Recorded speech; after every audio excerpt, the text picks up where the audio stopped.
Welcome, everyone. It's episode 28, season 2 of the Maine Stand podcast. As you can see, Pat's not with us today, but we do have a new friend. It's Joe from the Maine Gooners, Arsenal fan here. How are you doing, Joe? Doing pretty great. I'm just happy to be on the show today. Yeah, we're excited to have you. I know me and Mitch first we want to get some stuff rolling with Liverpool in the last week. Again, some mediocre performances, but we bounced back. The Crystal Palace game I thought was, I would have rather watched paint dry. I think. I don't know if you had the same thoughts, Mitch. That was a brutal watch, and it kind of led up through our first half of the Wolves game as well. Yeah, the Wolves game was slow. It was one of those games where you have to you have to fight for the 3 points, but getting virtually 3 goals. I mean, Darwin scoring, getting called back, and then scoring 2 more in the the last 20 minutes of that game, I thought was a pretty positive result. We're in the top 6 now. I think 6 points off top 4, but we have a game in hand on Tottenham, so not too bad. And Newcastle's game in hand is up against City, so I'm liking where we're at after a very shaky couple of weeks, a lot of ups and downs. But it was all in all an exciting game. I just want to get this off my chest. I know Josh hears it all the time, but another awful game officiated by Paul Tierney. I hate watching him officiate games, regardless if it's a Liverpool game. It's not fun. I would rather kick a wall with a toothpick under my toenail. Yeah, he's not a very good bald either. I don't like him bald. I liked him better with hair. Aside from Liverpool, I know Man City. Well, Pat's not here. They won a couple games. They won at the weekend against Brentford and in the FA Cup. We had some pretty big FA Cups. I think upsets yesterday too, or this week. I know Leicester got beat. Southampton got beat as well by lower league sides. So that's pretty interesting news. Aside from that, go ahead. Spurs too. Spurs lost to Sheffield United, so just want to throw that out there. I love how our Arsenal fan on the podcast had to get the Spurs jab in. I love that. Spurs doing Spurs things.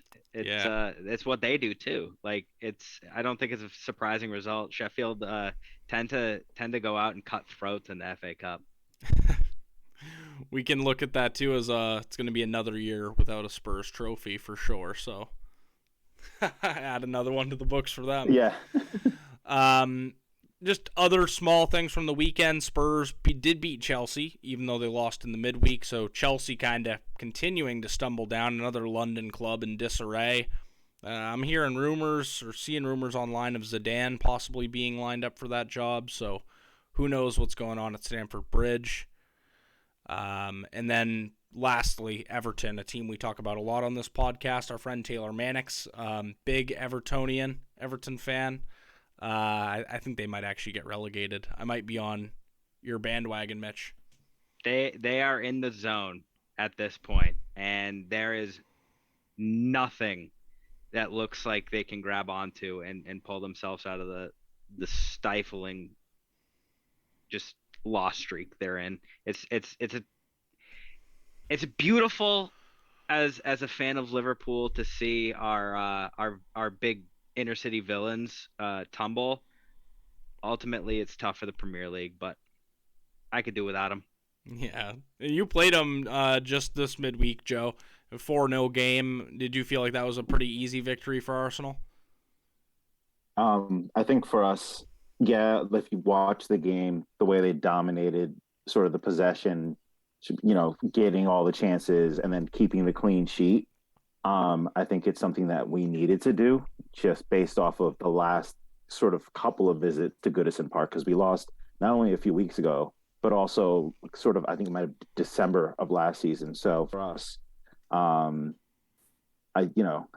sort of with Mitch in this. I kind of want to see them go down, but it might not be good for the league. But I think that's where it's going. Yeah, it's hard not to see right now. I know Leeds are kind of hanging on as well. It's going to be a toss-up between those two teams, I think, at the end of the season. And we'll see if Everton fans can kind of get behind the team again. We saw it last year. Definitely made an impact, I think, towards the end. But Not sure if they have enough this time around without Richarlison, Anthony Gordon, and those guys. It is a pretty big weekend, like Mitch said. Newcastle and Man City play. That's a big one. We got Chelsea Leeds again. That feels like a battle between two teams again, in a downward spiral, and Liverpool Man United. So I don't think we're going to give too much analysis on those guys, but definitely games we'll be talking about this weekend.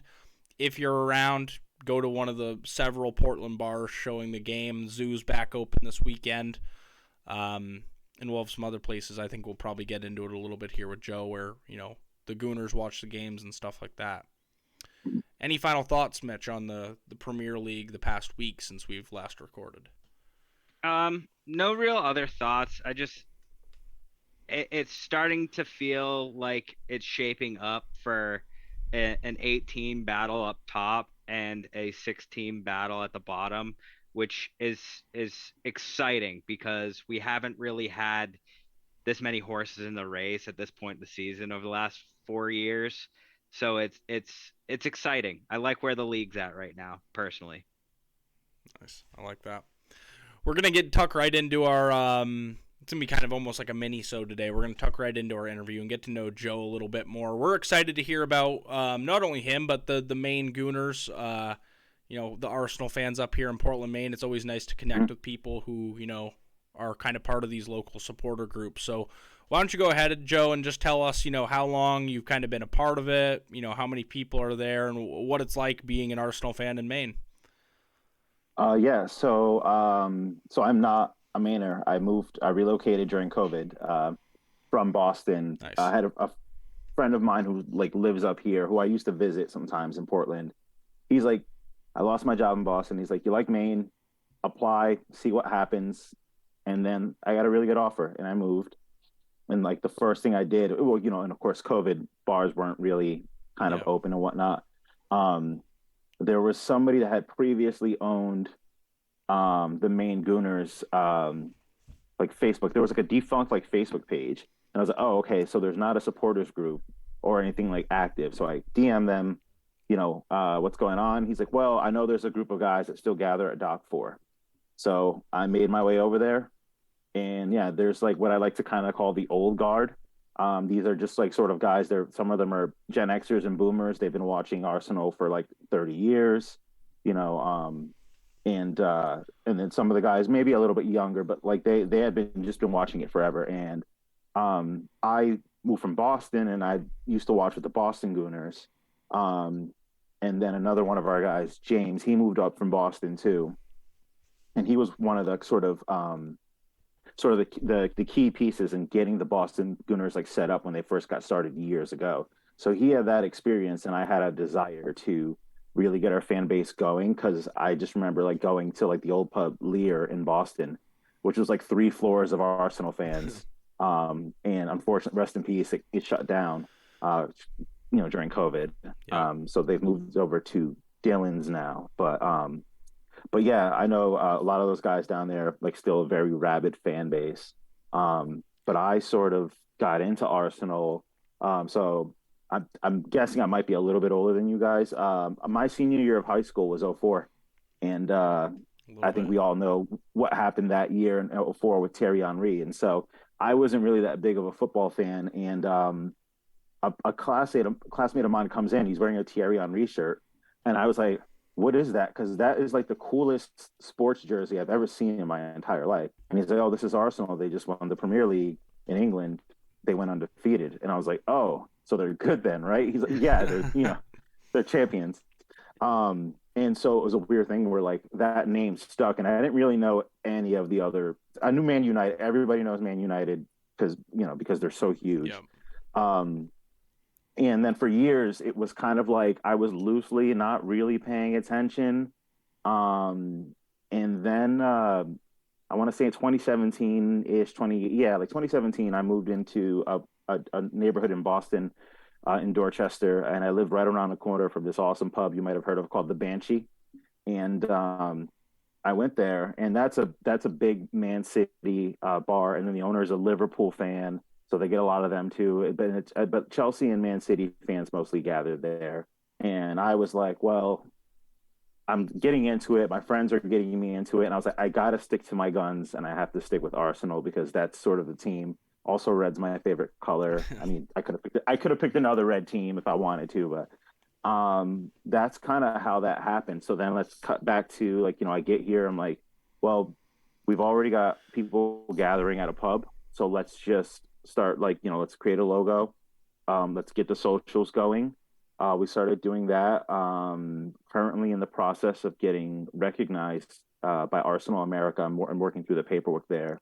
That's So awesome. I was sort of voted by our sort of leadership group to be the branch manager. I like the term captain, so that's what I use in my signatures and whatnot. But yeah, I've been debating wearing an armband around the pub. Uh, I don't know. I think it'd be a nice touch, but yeah. So I mean, that's kind of it. That's like my little origin story and how we sort of got Very started cool. there. It's awesome. I love to compliment you on the logo as well. I think the Mm. logo's phenomenal. Um, Yeah, that was Christina who does our graphics. She is like no real like formal training, and it yeah, was just and so I was in a group chat with her and James, who's kind of like handling the merch, and we were just like back and forth. And he's like, I was like, let's put it like in the state outline, and then James is like, let's put lighthouse in there, and then do like Arsenal cannon as the bat signal, and he's like, so small cannon, big lighthouse, and then just after like, and I have all the original revisions on my phone. Like we probably went through like 20 or 30 versions before we got to that. And finally it was like, all right, this is good enough to put on a flag and a sticker. So we've got a yeah. banner that we hang up inside the pub. And then Awesome. you may or may not have seen our stickers in random pub bathrooms around Portland. I actually gave one to Matt at the zoo when I was there to watch the World Cup. So he's got one up on one of the fridges over there if you look for it. I noticed it the last time I was there a Yep. month or so ago. I noticed it on the side of the fridge there. Mm, I like hearing you talk about Boston too. We're here kind of talking about Maine, Portland, but Boston has a great soccer culture as well. I was just mm, down in Cambridge this weekend, watched the Liverpool game at the Phoenix Landing, and that was my first time mm. at Liverpool Boston, and that was a pretty good time. A lot of Reds, getting together. It's cool when you can go to a place like that, and it's cool that we can kind of do something similar on a smaller scale here in Portland. Mm. Yeah, I think that's I knew that like size wise I was never going to get to. I mean, Boston's a much much larger Yeah, city, so the crowd by virtue of it, and it's like one of the things I like here is that you can go and watch and see all the same people.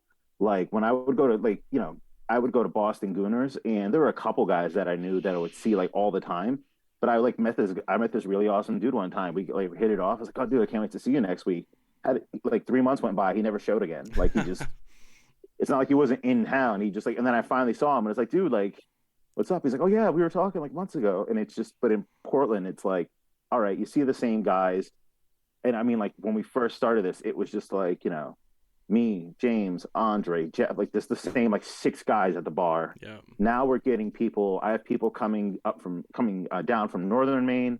I have people coming from New Hampshire to watch with us because they've gone there and they've liked the vibe of our supporters group. So yeah, there's this guy that like him and his wife regularly like every 2 or 3 weeks come from New Hampshire to watch.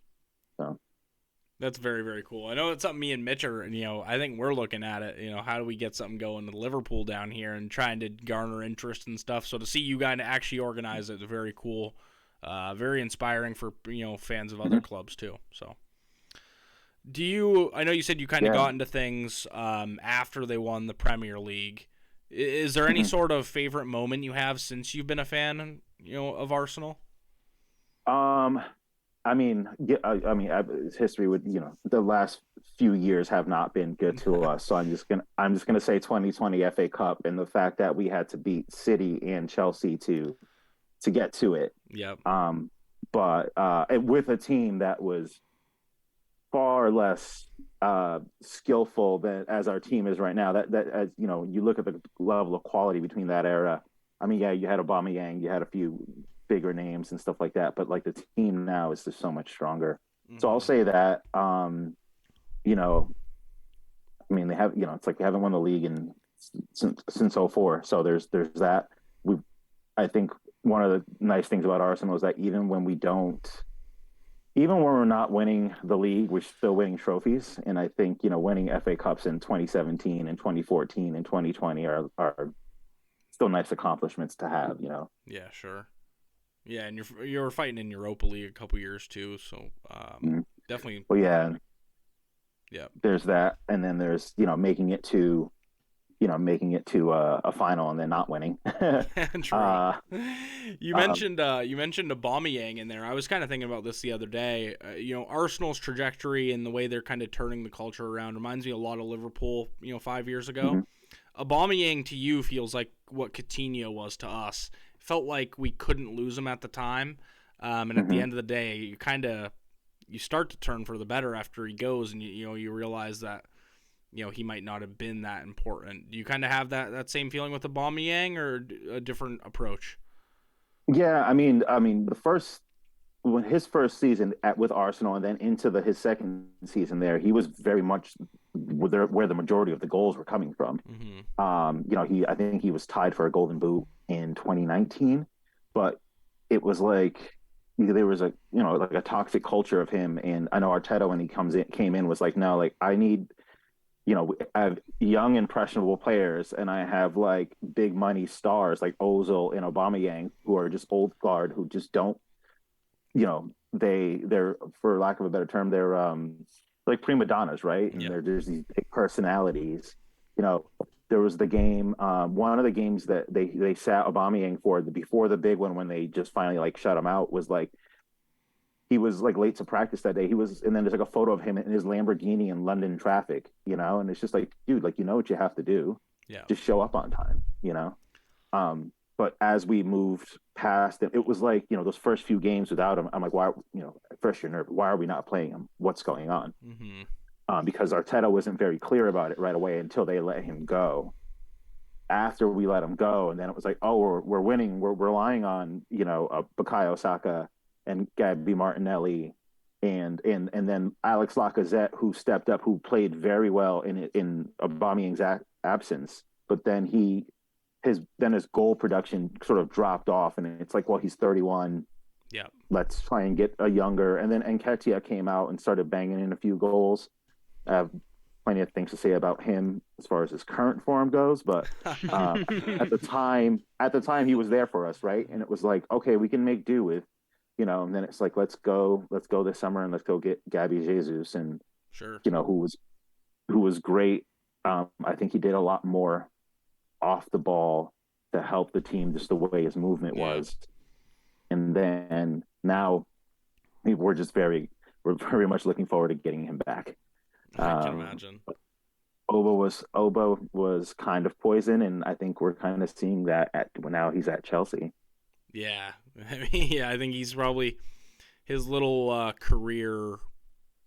set of career moves, I should say, I don't think is over. I could imagine him going to the MLS maybe this summer, some money move. I could see that.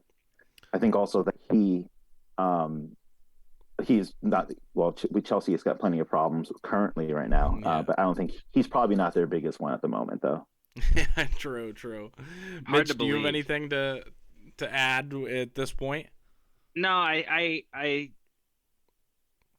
having Justin as my Yeah. kind of college roommate and best friend through high school, and hearing how he speaks about the club, and it's a lot of similar things. Nketiah has been a huge emergence of really big young talent that I think Arsenal needed and I think he came out at the right time.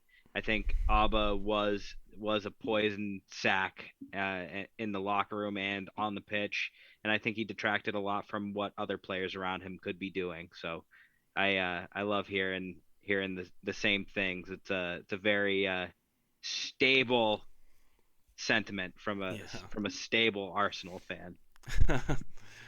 So your first season kind of competing, really, I mean, I don't think anyone went into this season expecting, a top two performance yet, leading the league this late in the season. What has it been like for you? Because obviously you're top of the league, but you do feel like there's still some sort of chase going on, having it be your first piece of silverware in a really long time, of that stature. What's it kind of been like week in, week out? Because me and Mitch have done it for the past few years, going head to head with City. Has it been pretty exhausting to be a fan of Arsenal, at least in the Prem this season? Yeah, I think one of the big things is that, with sort of the couple seasons where we had eighth place finishes, and it's like that was one of the ones where we won the FA Cup, but then it was like, oh, like an eighth place finish. And then we had an eighth place finish, with no European football. And then it's just like, you see the moves are making, you're like, I don't know. And then it's just like they start off last season terribly. We get hammered by City in the third game that season. It was losing three in a row, losing to Brentford, who were just recently promoted. And you're just, I don't know where this is going. And then sort of we fight through it. We come back, and then we missed top four by 2 points last season. And there was any number of like some different Arsenal fans will say it was the Brighton game, it was the Newcastle game. Yeah. We should have won this one. We should have won that one. Whatever it was. It's like one more win would have been the difference between Europa League and Champions League. Sure. And I think coming into this season, we were just like, all right, the expectation was Champions League. We were like, we think we can do it. We think we can get top four. And then it's just, well, after 5 weeks, we're on top, and we're still top, and we're still top. And then you're sort of waiting for the other shoe to drop, because you know that every time there's a loss or a draw or some kind of hiccup, you're like, this is not going to last forever. And so you're every time like, and then, the loss to City a few weeks ago in the league. And then it's just like, okay, now we're level, but we have the game in hand, but they've got us on goal difference. And I was just like, that pretty much everybody was just like, that's it. Like, if we can't, like, we'll get top four probably, but like if we can't, something needs to happen. And it did. And it was City dropping points to Forest, which now keeps us, and then we won our game in hand yesterday, which now keeps us in the running up 5 points clear. I think everybody's very, very much holding their breath and being very tempered with expectations, but we're talking at the end, yesterday we're like, well, there's only 13 games left, and every week it'll be like, well, if we win on Saturday against Bournemouth, it's cool. There's only 12 games left. And so there's less games for us to have to win. Yep. But there's also, if we lose, then there's less games to make up that difference. And we could see, where it was last year, where it was, on decision day, and it was, if Liverpool, it was Liverpool win and City lose, the City managed to somehow lose, then Liverpool would have the title. But if not, then it went the other way, and we know the way it went. But, and I just think, like, if we'll see, I think we can push it towards the end. I don't know. I think most Arsenal fans know in their heart of hearts that the chances aren't in our favor, but we're here for the ride, and we're going to try, and we're just holding on for dear life, and hopefully they pull it out. Sure. Do you think you're out of that kind of, you had that 4-game skid. Do you think you're kind of pulled out of that now that 3 wins on the bounce? I'd like to see a little bit, but I'd like to see a win against like a side that's in the top 10, a top 10 side. I think a few things with that. It's like when you look at like the City game, and I watched the highlights again today just to get it fresh back in my memory, but it was just like there were bad moves defensively on our back line by Tomiyasu, by Zinchenko, by Gabriel, the fouls, penalties, all these things. Like there was the one on Gabriel that then got overturned because it was offside to Holland anyway. Yeah. But there was also a lack of attacking sort of finishing. So we had chances, none of them were going in. And it was like City were just flawless, where it was like we gave them literally those plays, like any other team, or maybe we could put Man United in there, but like if it wasn't like a top 5, top 6 side, they wouldn't have exploited that weakness like that. The chances are they probably would have bobbled it, we would have recovered it, and it would have looked bad, but we still would have been kind of drawn or level. But yeah, City are good, and then against Brentford, that one I will say, while it was a close, scrappy game, that we all blame that one on poor officiating on that, because the VAR I'm sorry, but if your job is to draw the lines and you don't do that, and they review it and they say like, oh, he's offside, the goal wouldn't have count. I mean, that's huge. Like if it comes down to the end of the season and it's 2 points that like we lose by a point, and we're just like, well, we lost 2 points because Lee Mason was like, oh, I'm not going to draw the lines, and that's frustrating, Yeah, But that was a shambles decision. So I agree with you fully on that. I think if we move and just can beat like I don't know who the next. I know we've got Liverpool coming up. I know we've got Newcastle. We've got a few, but if we can just beat one of those sort of like top 10 sides, Sure. Yeah, I think I feel more comfortable.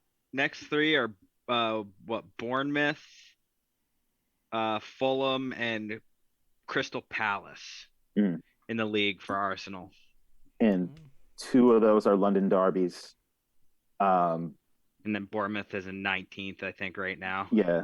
Yeah. So it's like the derby games will be tough because they're derbies. Like those are all winnable games. Yeah.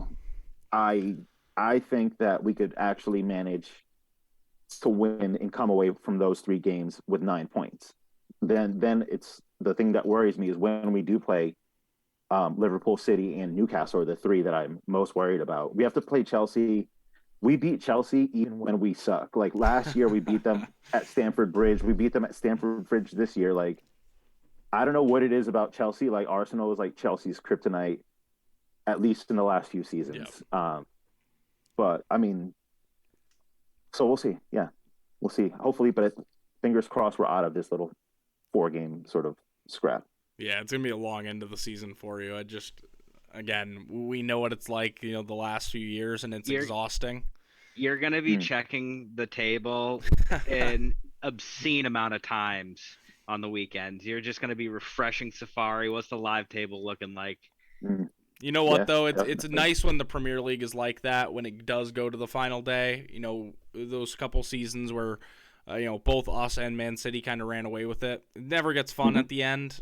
So it's nice that a new team is pushing City, too. I like to see kind of it go to the final day. It's really exciting. Yeah. Yeah, you mentioned the teams you're kind of afraid to play. You do have another game against Man City left. Do you think you can beat City? It's hard to beat a team 3 times. We know that. That's kind of an analogy used across all sports.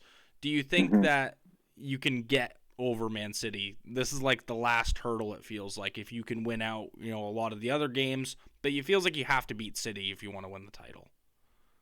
I mean, I don't know where. I know that's in April. I don't know if I don't know if there would be enough points going up by then where that would be more or less like a championship game, for lack of a better term. Yep. But I thought we would get one, and I thought our FA Cup game was whatever. It like we're doing so good in the league, like we can throw away this. We went. The FA Cup is one thing. We have to go for the league. So I thought that first one, I was just like, we rotated half the squad out. I was like, all right, if they don't win this one, then that's fine. I was like, it's a practice run, and then it's like we'll play them again in like a week or two. And I was like, then we played our best 11, and like we're all sitting there, we're looking at the lineup, and it's like pretty much all our starters, and then Ketsi up top because obviously Jesus is out, and it's like that's the best 11 that we can put out. Yeah. We had picked up Jorginho and Trossard, who have been playing well, but they weren't really integrated yet, and it just, we just couldn't do it. And I'm not optimistic, but I do think that if we can't beat City, it has to be us dominating pretty much every other side, like for the remainder of the season. That's the only way it'll happen, because it's like if we win all our games, City win all their games, then through the end of then we're still up 2 points, and then we're champions. So that's sort of the idea there. But I'm always optimistic, and I'm always the one. There's two kinds of Arsenal fans. I always joke. There's and Arsenal Twitter is crazy. If you ever get a chance to get on it and just like use hashtag Arsenal, hashtag AFC, it's nuts. There are two kinds of fans. There are the deluded fans that think that we can win everything. We're going to win every game oh, like they're like, there's like, yeah, this team's so good, we're gonna win. I'm like, dude, there's like 15 games, there's 13 games. Like they're like, oh no, we've already got it in the bag. I'm like, no. Then there's the other like doom and gloom, like once somebody makes like a bad tackle and maybe like picks up like a yellow, and then one of my buddies, Steve, is just like, this is, I knew it, man. I knew this team can't win the league. And then it's just like, and every week he's just like, no, we just don't have it. And it's like, we just won 3 games in a row. He's like, no, we just don't have it. And it's like, well, then what is it going to take? And I try to be sort of the guy in the middle who's just, Yeah. we take it one at a time. It's one game at a time. I won't say it's over till it's over. I mean, if we lose the next 5 fixtures in a row, then yeah, like we're obviously not winning the title. But will it feel like a wasted season in a way? Like, yeah, I think if we don't do it this year, this is not I don't feel I will say I'm not optimistic about next year, because I think part of the reason why we're in this position is that City's form haven't been amazing and Liverpool's form haven't been amazing, and we just happen to be better than we were before. Mm-hmm. Actually, we only have 1 point less now than the Invincibles did at this point in the season, even though they were, they had more draws, obviously. But I think when it comes down to it, we just gotta take it one at a time and hope for the best, man. Yeah, it'll be a hell of a ride to the end of the season. A couple quick hitters here, and you kind of mentioned the first one with the doom and gloom fans. Any thoughts on AFTV? Is that something you subscribe to after games? I try not to. There are other I try to watch generally. I like Football Daily. I try to watch it where they're giving me a lot of like not just Arsenal but the league stuff. So sure. Football Daily, the Football Terrace, and I like the Football Terrace only because it's a Man United fan defending Arsenal. And I don't know why it happens that way, but it does. He's not even rooting for them, but he's like, I don't know. He's great. If you haven't seen him, check him out. He's on YouTube. I've been the Liverpool fan defending Arsenal for like 2 years now. I've got a friend who's a Liverpool fan, who's a Revs fan. I'm a Revs fan too, and I met him at a Revs game, and I saw him, walk by with a Liverpool shirt, and I was like, "Boo!" And he said, "Oh, who do you support?" And I was like, "Arsenal." And I was like, he was like, "Well, you shouldn't even be talking." I was like, "I know, but still, I gotta, We ended up hitting it off, but anyway, he's like, that day, he was just like, he's like, dude, Arteta is good. He just needs to get things in place. He's like, and this guy's a coach too, so he's just like. He's like, yeah, like, I see what he's trying to build with the team. He's like, if you guys get the right players in, he's like, he's going to be a force in a few seasons. And this was like 2 years ago. And now, fast forward to here we are. So, it's cool. But back to the, I know it's supposed to be a quick hitter, but back to the AFTV thing. I like Robbie. He's a good cat. I don't really like. Those are where all the doom and gloom fans are on AFTV, gathering outside the Emirates. Oh, and Ketia this and this person that, and just I don't know. I do like some tie once in a while after an Arsenal loss. And my last question for you, and then I'll turn it over to Mitch if he has any others. It feels like there's a lot of likable guys in this Arsenal team. Is there one out of this current group of players that stands out as your favorite as a fan? I'm gonna say overall it's Martin Odegaard. Okay. And he's just been great all around. I think he just put his 9th goal in the other day. He's got 6 assists, so 15 goal involvements this season. Yep. Across all comps. Or actually, no, just in the league. I don't know in the other comps, but just in the league, it's that. And yeah, he's just solid. He's the captain. So there's that. But I actually, when presented with an opportunity, I got one of those new black kits. Those are nice. And I had to. My buddy was in London at the Emirates, and he was like, "Oh, like." Because they were sold out here. He's like, "You want me to bring one back for you?" I'm like, "Yeah." He's like, "Who do you want on it?" And I thought really hard about Odegaard, and I was like, you know what? Put Granit Xhaka on there. Have a Granit Xhaka. The redemption arc, because I hate it, because this is the season. This is the 2019 season with Emery, where he was like cussing everybody out. And I have nobody's on the back of this one, but I have this one. But the redemption arc has just been huge. He's been great for us. He's been way more offensive. He's just solid. So I know it's supposed to pick one, but I gave you 2. So those are the guys. You're a captain guy. 2 captains. Love that. Yeah, true. Yeah. I'm a Henderson guy, so I can relate. Mm-hmm. Mitch, it's the glue, holds the team together. Yeah. So I guess now that we know you're a Revs fan as well, how have you enjoyed the Matt Turner experience in your cup games? Oh, he's been great. I mean, he's always been a great shot stopper. He's been doing and the like his distribution is so much better. So like there like was like a play where he was dribbling at his feet, playing it out the back, and it was like, this is like his sixth game for Arsenal or whatever. But if you look at the difference between like the sixth game and the first game, like that would have been a throw in. He would have held on to it. But like no, he's just like, no, I caught it, put it down to my feet, I'm gonna dribble it and I'm gonna pass it out. And it's been great. It actually was I wanted to get a Matt Turner Arsenal shirt to wear to Gillette Stadium. But I think I'm gonna hold off because I'm going to Belgium later this summer. Oh, that's I'm gonna go to Club Bruges and get a Tejan Buchanan Club Brugge shirt, and then wear that. I'm gonna wear that to Gillette Stadium. Yeah, I've actually got my Midnight Riders sort of scarf right here and everything. So that's awesome. There you go. Well, we'll have you pick us up a Mignolet kit while you're there too. Yeah, Migs. Oh yeah, there you go. Right. Congrats on the win this weekend too, boys. We both got Minnesota United and the Revs got 1-0 wins. So MLS is back. Yeah, Revs I know, home openers 2 days away. Unfortunately, I can't make that one. Yeah, no, we were there last year, but maybe we can plan on a big Maine trip down. Do another tailgate. Yeah, I'm actually a season ticket holder. So oh, nice. So I usually like the Down first one. Fort?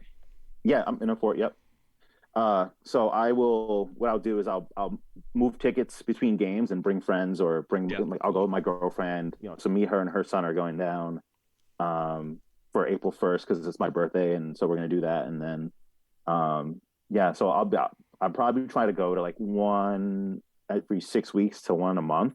Yeah. Sell anything I don't use. Yeah, so nice. you can also just reach out if you just want extra tickets. You can see if I have any, Yeah. Absolutely. Might have to take you up on that. I think we're gonna probably see you down there or at Dock 4 before the end of the season. I think we've been trying to get over there and watch a game with the Gooners, so I think we'll have to do that here in the next few weeks. Yeah, the Liverpool game would be a good one. Yeah, for sure. Also, I need to get over to the zoo more often. I know Matt, I like it there. I got to try and get there when it's like maybe it's like a Liverpool game and like Arsenal aren't playing the same day, and I can like kind of head over and hang out with you guys a little bit too. Yeah, exactly. Something more chill. It was great having you on, Joe. You provided some awesome insight into Arsenal. It's always nice to have fans from other teams on here. And one last time for our listeners, how can Arsenal fans that are also fans of our show find you? So we're Maine Gooners on pretty much everything. So just Facebook, Instagram, Twitter. I'll tweet out the games. I need to get better at posting like group shots of us holding the banners and some other things. It's been cold outside though, so it's not easy to get those. But yeah, just Maine Gooners on all three main social media platforms. Perfect. That's episode 28, guys. Like, share, subscribe to the podcast. Joe, thanks again. We'll be back next week, guys. Deuces.